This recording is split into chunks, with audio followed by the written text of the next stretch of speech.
दोस्तों नमस्कार, स्वागत है आपका संत जीएस एकेडमी में। दोस्तों आज हम पेट का जो पीवाईक्यू है उसका एनालिसिस करेंगे। 2022 के सेकेंड शिफ्ट का ये पेपर है। इसमें जीके, जीएस और साइंस का पोर्शन मैं कवर करने वाला हूँ। और इससे पहले मैं 2 वीडियो ऑलरेडी बना चुका हूँ। जो पेट 2022 का फर्स्ट शिफ्ट का जो पेपर था मैं उसमें डिस्कस किया था, उससे कुछ जीके, जीएस के पोर्शन। तो दोस्तों चलिए शुरू करते हैं। तो पहला क्वेश्चन देख सकते हैं कि आपकी स्क्रीन पर है, पंचतंत्र की कथाएं किसके द्वारा लिखी गई थी। दोस्तों पंचतंत्र की जो कथाएं हैं विष्णु शर्मा के द्वारा लिखी गई थी, ये आपको मतलब ध्यान में रहे।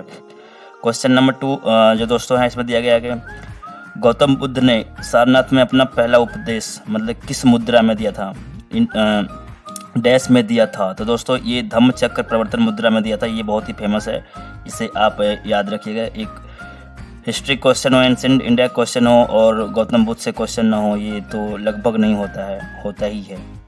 क्वेश्चन नंबर 3 देख सकते हैं, which of the following rulers court poet was Harisena. जो हरिसेना थे दोस्तों 21 रूलर के कोर्ट में थे। तो दोस्तों इसका जो करेक्ट आंसर है वो है समुद्रगुप्त के कोर्ट में थे।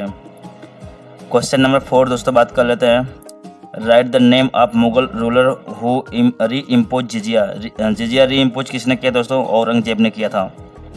ओके क्वेश्चन नंबर 5 की बात कर लेते हैं दोस्तों, which of the following is considered as one of the most important contribution that was introduced by British. मतलब ब्रिटिश के द्वारा सबसे महत्वपूर्ण जो योगदानों में से एक है, इन चारों में से कौन है? तो दोस्तों वो है रेलवे का। वाकई टेलीग्राफ भी है लेकिन ऑप्शन में नहीं है तो वो उसे नहीं कहेंगे हम। क्वेश्चन नंबर 6 की बात कर लेते हैं, which among the following was the consequences of 1857 revolt.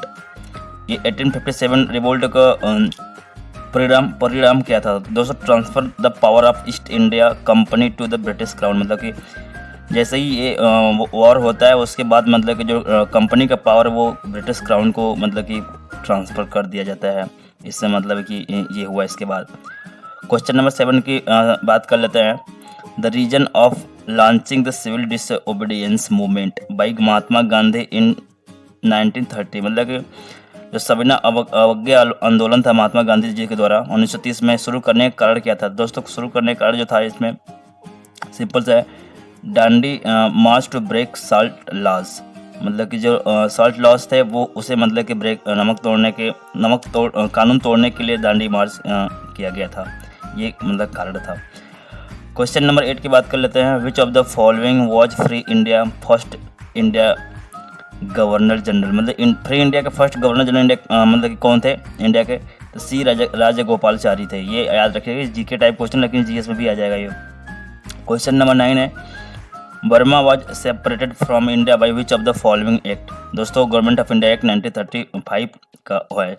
Burma आज की डेट में जो म्यांमार के नाम से जाना जाता है दोस्तों। Question number 10, who raise the Indian National Army to free India from British control. तो INA हो और सुभाष चंद्र बोस ना हो ही नहीं सकता, तो इसका ऑप्शन करेक्ट है डी। क्वेश्चन नंबर 11 की बात कर लेते हैं दोस्तों, which of the following is earth largest inland water body inland body of water. मतलब कि अर्थ पे सबसे बड़ी मतलब कि इनलैंड जो वाटर बॉडी कौन सी है? कैस्पियन सागर, कैस्पियन इसे लेक भी बोलते हैं, ये सबसे बड़ा है। लेक सुपीरियर कहाँ है आप मुझे बताएंगे? और लेक बैकाल का एक फीचर मैं बताता हूँ आपको, ये वर्ल्ड का सबसे डीपेस्ट मतलब कि दोस्तों ये लेक है। क्वेश्चन नंबर दोस्तों 12 की बात कर लेते हैं, the normal rainfall increase suddenly and continue constantly for several days is known as. अगर नॉर्मल रेनफॉल इंक्रीज सडनली हो जाता है, अचानक से मतलब कि सामान्य वर्षा में वृद्धि हो जाती है और कॉन्टिन्यूसली कई दिन तक चलता है, तो उसे दोस्तों हम ब्रस्ट कहते हैं, जैसे कि क्लाउड ब्रस्ट बोलते हैं। तो इसका ऑप्शन सी होगा। क्वेश्चन नंबर 13 की बात कर लेते हैं दोस्तों, GMT का पूर्ण रूप क्या है? मतलब फुल फॉर्म ऑफ GMT। तो ग्रीनविच मीन टाइम होगा दोस्तों, इसका ऑप्शन नंबर बी होगा, ग्रीनविच मेगा टाइम नहीं होगा। क्वेश्चन नंबर 14 की दोस्तों बात करते हैं, by what name is the annual number of live birth पर 1000 पीपल कॉल्ड। मतलब कि पर वो 1000 पर जीवित जन्मों की वार्षिक संख्या क्या कहते हैं दोस्तों? Obviously crude birth rate. ये क्रूड बर्थ रेट होता है मतलब हुआ है। क्वेश्चन नंबर 15 की बात कर लेते हैं, teak forest are found in which of the following state in India. तो दोस्तों ये पाया जाता है मध्य प्रदेश में, आपको पता होना चाहिए। वहाँ पे फॉरेस्ट में भी मध्य प्रदेश काफ़ी आगे है। Dash was the deputy chairman of planning commission, मतलब कि last deputy chairman planning commission कौन थे? तो दोस्तों श्री मोंटेक अहलूवालिया जो थे ये थे। ऑप्शन नंबर ए होगा इसका। क्वेश्चन नंबर 17 की बात कर लेते हैं। इसमें दिया है विच of the following sector is largest employer of India. तो ऑब्वियसली दोस्तों प्राइमरी सेक्टर होगा, क्योंकि सबसे ज़्यादा इसमें एंगेज होते हैं। प्राइमरी सेक्टर में एग्रीकल्चर वगैरह आते हैं, रॉ मटेरियल्स जो प्रोवाइड कराते हैं वो आते हैं। तो इसमें सबसे ज़्यादा इंडिया में मतलब कि वो इंगेज है पीपल एम्प्लॉय के पॉइंट ऑफ व्यू से। क्वेश्चन नंबर 18 की बात कर लेते हैं। Which among the following state was chosen as the initiation site in India for green revolution, मतलब कौन से स्टेट में एक तरीके से ग्रीन रेवोल्यूशन को स्टार्ट करने के लिए साइट के रूप में चूज किया गया था दोस्तों, वो पंजाब है, आपको सबको पता है। क्वेश्चन नंबर 19 की बात कर लेते हैं। How many leading private banks were nationalise इन 1969। 1969 में कितने प्राइवेट बैंकों को वो मतलब नेशनलाइजेशन कर दिया गया था? तो दोस्तों इसका करेक्ट आंसर है सी, 14 बैंक्स थे जिनका मतलब नेशनलाइजेशन किया गया था। अब क्वेश्चन नंबर 20 की बात कर लेते हैं।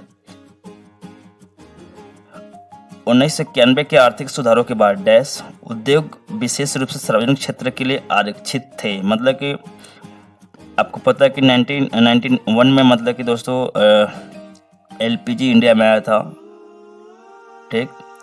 लिबरलाइजेशन, प्रोडक्शन और ग्लोबलाइजेशन का कॉन्सेप्ट आया था, जिसके थ्रू इकोनॉमिक को ओपन कर दिया गया था। सबको मिलकर काम करना था एक साथ और आगे जाना था, इकोनॉमी को बूस्ट करना था। तो लेकिन बहुत सारे सेक्टर में जैसे कि बहुत कुछ आ गया, जैसे कि मेट्रो हो गया, कम्युनिकेशन हो गया, इसमें प्राइवेट सेक्टर भी आ गया। लेकिन ये जो एटॉमिक एनर्जी जनरेशन है, मतलब कि परमाणु ऊर्जा उत्पादन, ये रिजर्व रखा गया गवर्नमेंट के लिए, मतलब पब्लिक सेक्टर के लिए रखा गया, क्योंकि ये काफ़ी सेंसिटिव एरिया है।